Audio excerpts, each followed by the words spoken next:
Salut les pentouilleurs, bienvenue dans cette nouvelle vidéo de Pentouille pendant laquelle je vais vous présenter une recette et un kit de peinture de métal non métallique ultra rapide, ultra facile. Ce petit tuto, il est presque né par hasard quand lors de cette vidéo là, j'ai voulu montrer à mes abonnés Patreon qu'on pouvait réaliser un métal non métallique très facilement et de manière très réaliste, très convaincante, en partant d'une base noire, puis en utilisant différents gris et du blanc à la fin. J'ai obtenu exactement ce que vous voyez à l'écran, donc j'avais fait les tests sur cette lame de Skaven et ça a été tellement ultra rapide que immédiatement je me suis dit ok, là il y a un truc à faire pour proposer une recette de métal non métallique et pour proposer avec un petit kit de peinture qui va aider les débutants mais aussi les confirmés à faire du métal non métallique. Le Nomomo, c'est un sujet si vaste qu'on pourrait quasiment faire une chaîne entièrement dédiée à ça. Parce que c'est vrai que visuellement ça en jette et quand on débute on a du mal à avoir un résultat qui fonctionne vraiment. Tous les métaux non métalliques que je vois, que ce soit lors des cours en distanciel ou en présentiel, en tout cas les tout premiers, on va dire que 9 fois sur 10, ça ressemble pas à du métal, ça ressemble plus à de la pierre ou à du plastique. Il manque l'éclat lumineux, il manque surtout le contraste. Ce qui est super important pour le métal non métallique, c'est de monter très vite de couleur sombre, donc quasiment noir pur, à quelque chose de très clair, quasiment blanc pur, voire blanc pur. C'est ça qui va donner l'impression, le trompe-l'œil de métal. C'est ça qui va dire à votre œil, ok, regarde, ça c'est du métal. C'est quelque chose qu'on voit très souvent dans la BD, qu'on voit dans les mangas, qu'on voit sur les peintures, bien sûr, sur tout ce qui est en 2D. Les peintres ne disposent pas de peinture avec des paillettes métalliques, donc ils doivent faire du trompe-l'œil pour donner l'illusion d'un métal. Et c'est exactement ce qu'on va faire sur nos figurines quand on en a envie, quand le métal non métallique nous plaît. Et c'est ce qu'on va faire aujourd'hui. On trouve aussi dans le commerce beaucoup de kits de métaux non métalliques. Concrètement, si vous voulez faire du métal non métallique, normalement, vous n'avez pas besoin de plus que... vous n'avez rien besoin de plus que du blanc et du noir. C'est ce que j'explique dans cette autre vidéo exclusive. Pour ça, vous devez quand même après maîtriser les concepts de mélange.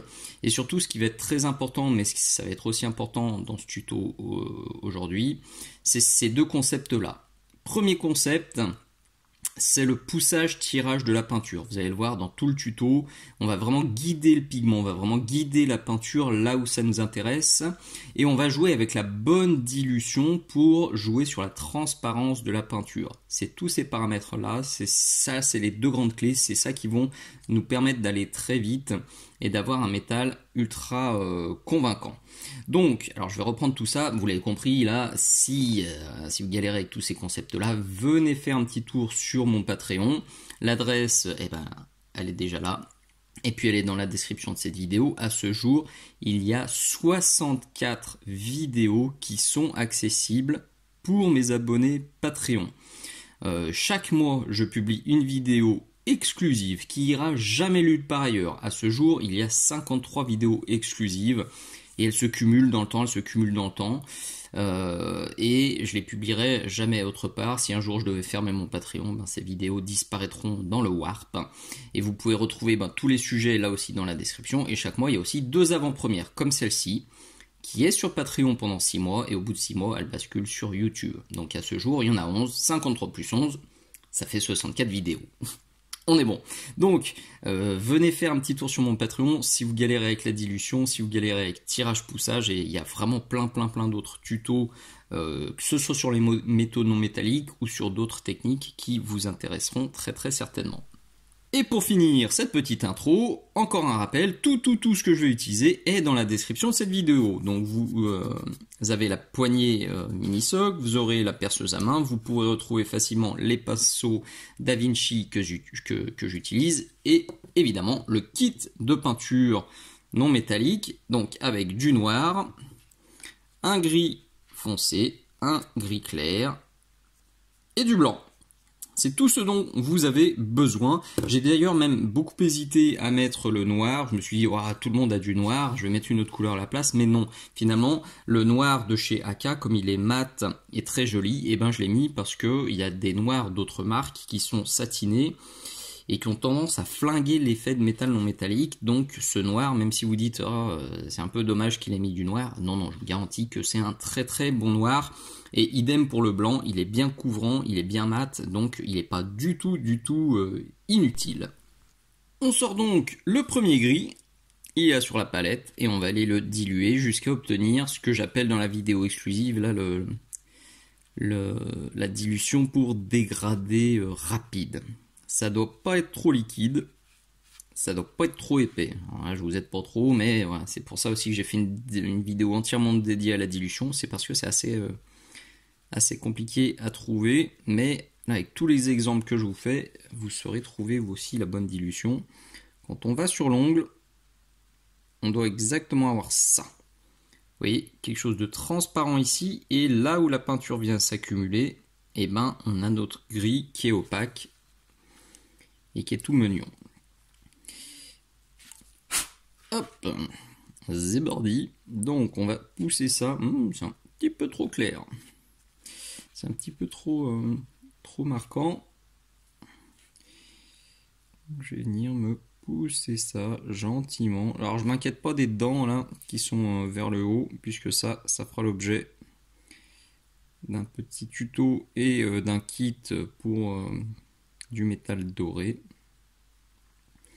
Je repasserai en noir à la fin, mais là je viens pousser, comme je vous l'annonçais tout à l'heure, je viens simplement pousser cette première teinte vers le haut.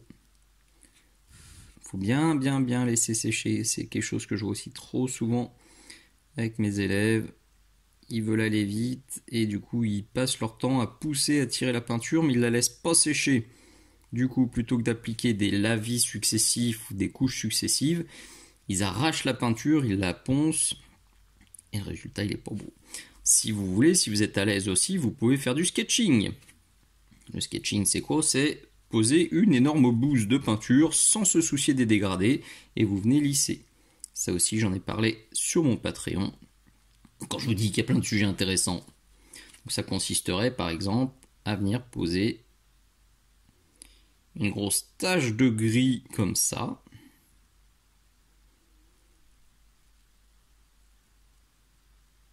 C'est opaque, c'est moche, c'est fait pour. Ça va encore plus vite le sketching et ça force à avoir un contraste nickel. Hop, hop, hop. Et là, avec mon noir ou avec un mélange de noir plus gris, vous venez flouter la zone de transition. C'est ce que je vais faire là pour aller encore plus vite. Et si vous ne savez pas faire, alors cette vidéo-là, elle est sur YouTube.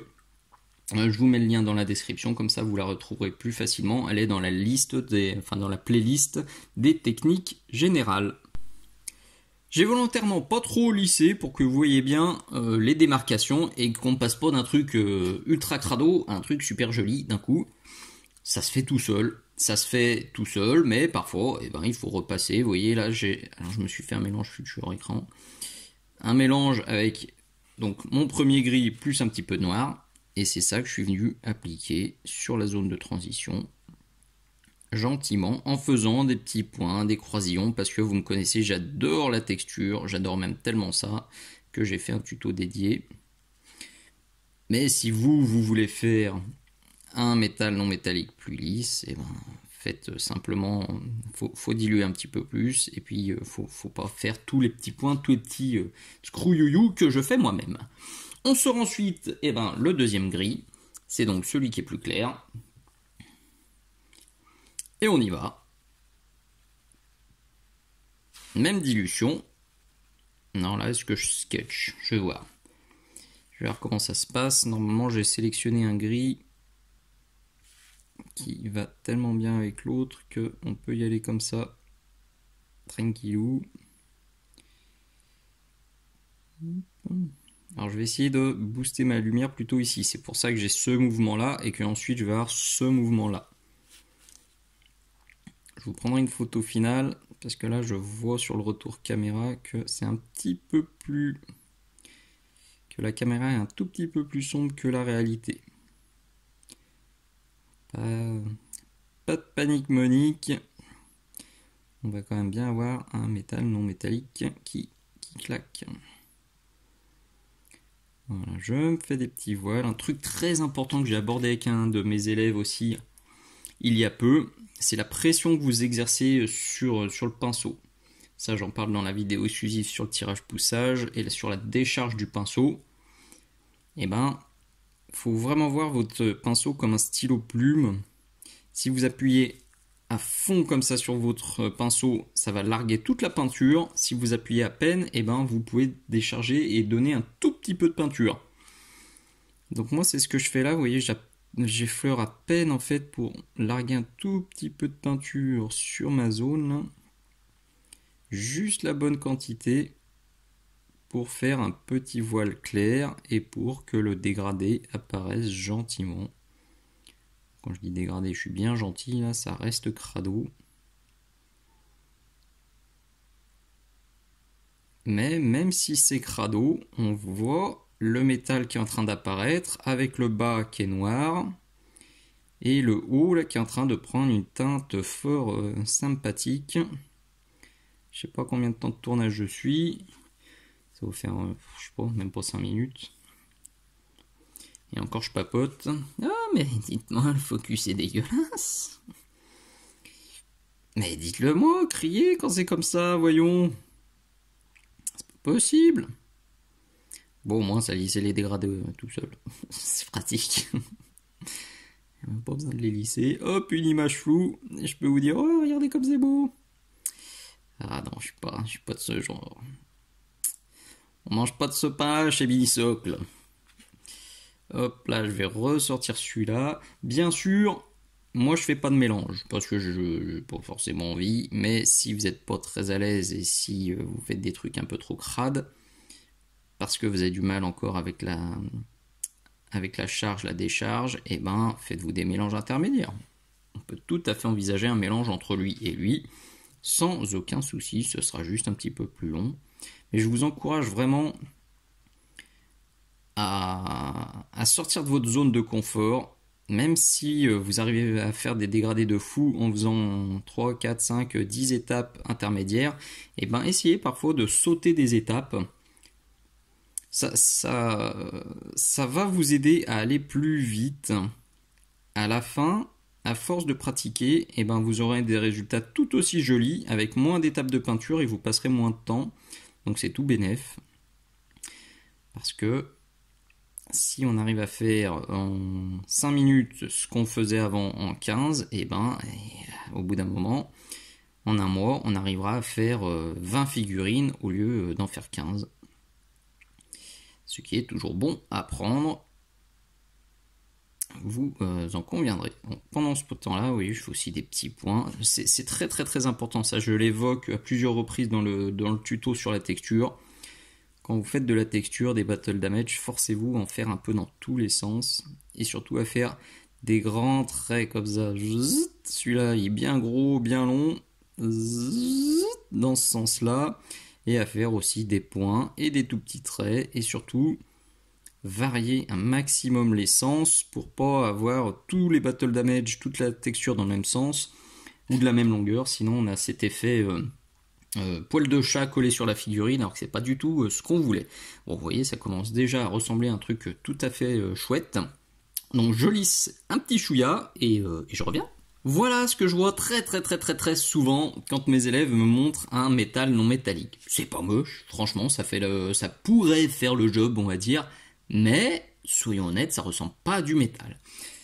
Parfois ils me disent quand même, Dim, si je suis allé jusqu'au blanc pur, je comprends pas pourquoi j'ai pas l'éclat lumineux. Et ben parce qu'on va le voir dans cette dernière étape, aller au blanc pur c'est une chose, mais il faut aller au blanc pur opaque. Je vous explique. Hop là, je chope un peu du blanc là qui est issu du kit. Vous voyez bien la différence entre ça. Là, on est au blanc pur, à peu près dilué à moitié, et là, on est au blanc pur aussi, sauf que à gauche on voit absolument que dalle, et c'est très souvent ce qui arrive. Quand on débute sur du métal non métallique, et ben on a tendance à y aller tellement léger avec le blanc pur, et ben que oui, on en met, oui, on fait une voire deux étapes de blanc pur, mais à la fin, c'est pas du tout du blanc pur qu'on a, c'est le gris plus une micro pellicule de blanc par-dessous, et donc on n'a pas l'éclat lumineux. Flippez pas, pour qu'un métal non métallique soit réussi et pour qu'on ait l'effet de trompe-l'œil, il faut avoir un éclat bien blanc, bien opaque. Attention, si on veut, on va dire un métal classique. Tout ce que je vous dis là depuis le début, c'est pour une sorte d'acier classique.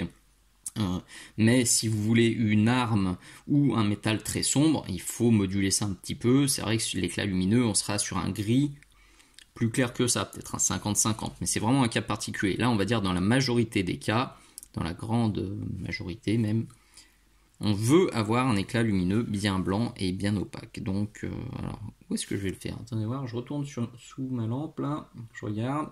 Hop, la méthode de la lampe, ça j'en parle aussi souvent là, vous la connaissez sûrement.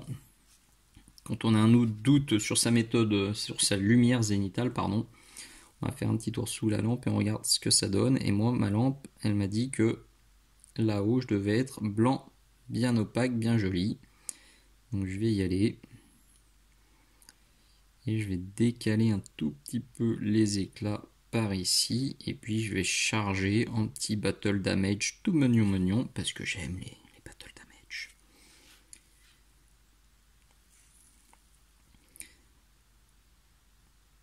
Qu'il soit bien fin, qu'il soit bien réussi, il faut un pinceau avec une excellente pointe. Ça aussi, on s'est rendu compte avec un de mes élèves, là, il n'y a pas très longtemps, que sur le papier, il avait des pinceaux qui étaient pas moches, mais en fait, ils étaient trop raides, trop abrasifs. Et du coup, eh ben, il n'arrivait pas à déposer de la peinture. Quand il passait sur sa figurine, et ben ça faisait ce que je vous disais tout à l'heure. On avait plus un effet, ça polit ma figurine, mais j'arrive pas à poser de la peinture comme il faut. Et du coup, il n'arrivait pas à avoir les petits battle damage tout petits, tout fins, là, comme j'arrive à vous faire avec cet excellent pinceau. Là, pour le coup, quand on veut de la texture très fine, le pinceau il fait 90% du boulot. Vous aurez beau être un très bon peintre, si vous peignez avec un rouleau ou un pinceau avec une pointe défoncée, et ben vous ferez pas de miracle. Donc là je vais simplement venir me passer quelques filtres par ici. Oui, tac. Je pousse, j'appuie à peine sur ma pointe là pour lâcher à peine de la peinture et je vois l'éclat lumineux qui est en train d'arriver. Comme un grand. Pas besoin de forcer. Ça vient tout seul.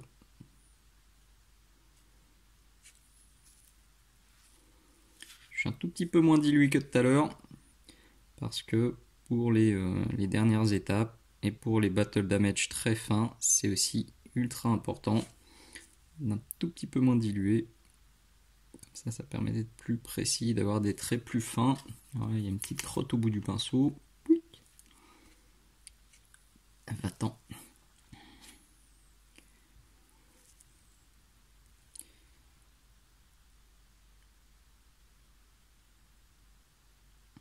Là, le résultat final dépend plus que de vous.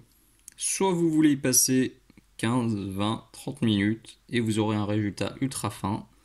Soit vous faites comme moi, vous allez arrêter très vite et vous aurez un résultat moins fin, mais ce sera du métal et ça fera parfaitement illusion sur la table de jeu. Et bientôt, vos copains devraient vous dire « Mais où est-ce que tu as appris ça ?» Et c'est à ce moment-là que vous pourrez parler de mini-socle.